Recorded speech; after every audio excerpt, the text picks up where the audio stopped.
In this video, I'm just going to show you how to do a couple problems from 8.6 part 1. And I'm going to start with number 9 here. So the first problem says, or number 9 says, that we have the fifth root of 64 over 2x to the 10th. All of this is to the fifth root. It might help you to realize that that is the same thing as taking 64 to the 1/5 over 2x to the 10th to the 1/5.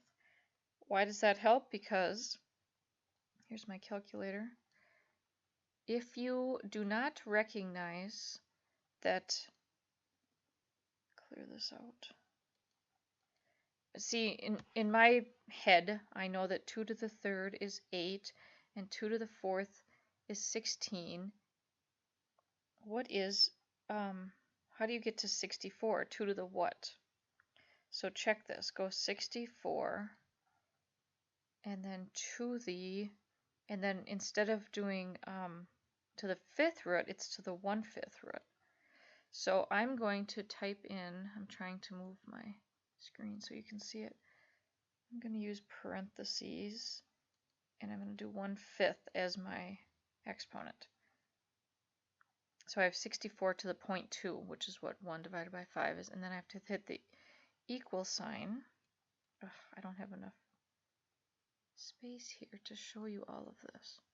Okay, so I'm going 64 to the 1 divided by 5, which is the same as 64 to the 0.2. And then when I hit the equal sign,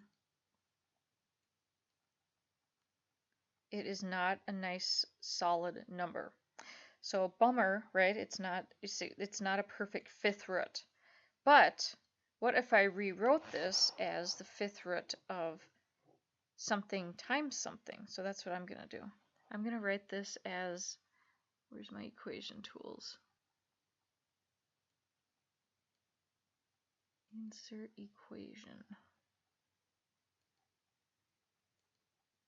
Okay, so I'm going to change this to the fifth root of,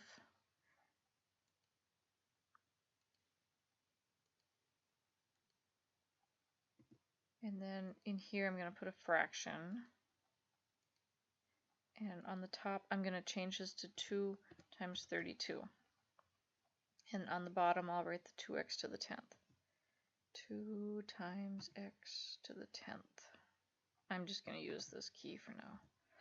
Okay, and why am I going to do that? Because, let's get my calculator back. What is the fifth root of 32? Maybe some of you recognize that one.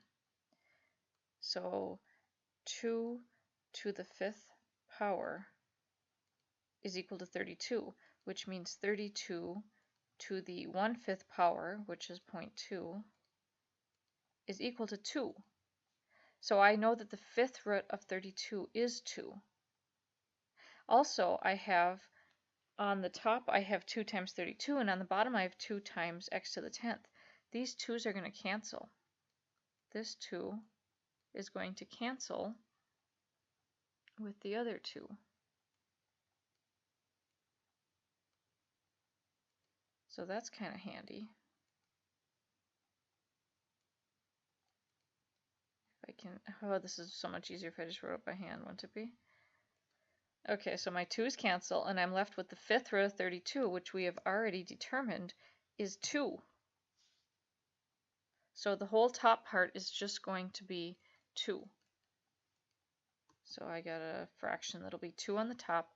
Now the bottom is going to be x, the fifth root of x to the 10th. Alright, so on the top, I just have 2.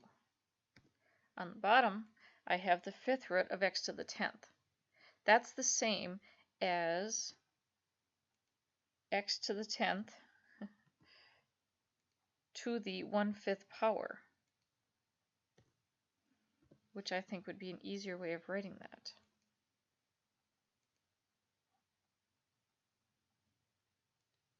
I don't know if I can put all of this in one little thing without being able to. Let me make that bigger. Ignore that little box, but if I take it away, I'll put a times sign in there. Okay, so now what I have is on the top is just plain old 2. My fraction went away. On the bottom, I have, there we go. No, come back. No, I'll just leave it this way. On the bottom, I have x to the 10th to the 1/5 power. And when you raise a power to a power, you multiply. And 10 times 1/5 is the same as 10 over 5, which is 2. So this whole thing is just going to simplify to 2 over x squared. That's it. That's all it simplifies to. All of that stuff. Let's look at one more. Let's look at number 10. Number 10, we have the cubed root of 2x times the cubed root of 4x squared. Well, the rules, the properties say that I can, if they're both the cubed root, I can put that all underneath one radical sign. So I'm going to have the cubed root of 2x times 4x squared. 2x times 4x squared. Okay, and that means that I can simplify what's underneath the radical, which would be 2, let's see, I'd have 2 times 4, that's 8. Hey, but 8 is the same as 2 cubed. So that's going to come into play.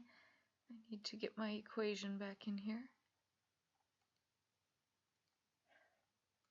Okay, so I've got the cubed root of 8 times x squared. Well, that's just x cubed. So what do we got here? Well, I don't need a fraction.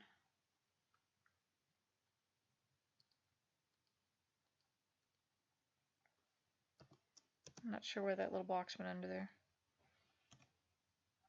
Don't want it all to go away. Okay, that's not supposed to be a fraction.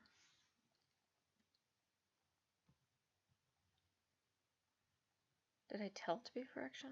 Or I'll put a 1 there. Why not? Okay.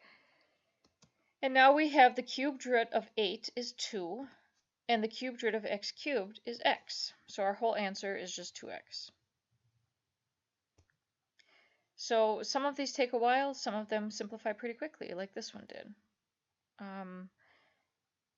See if there's any more that I should look at.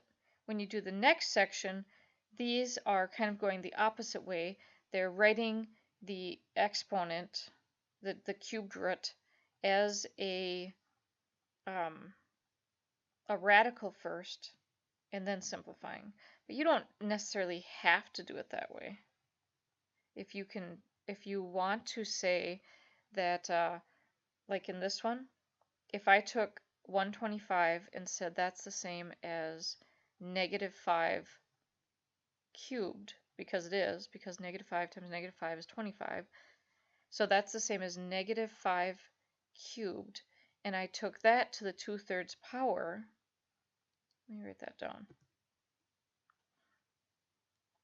because there's more than one way to do these, as there are for most problems. So -125 I'm going to write is -5 to the 3rd power, except that should be in parentheses.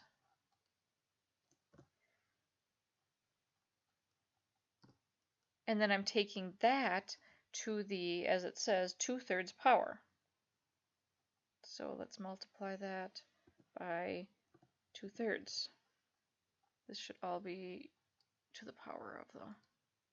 Okay, well, when I take 3 times 2/3, that's the same as just squared. So I really just have -5 squared now, which is 25. So they did it 2 other ways. I did it a 3rd way. Do the way that makes the most sense for you. I haven't checked these answers yet, so I'm not sure they're right. But, try to find the method for you that would work best. All right, thank you very much, and have a wonderful day.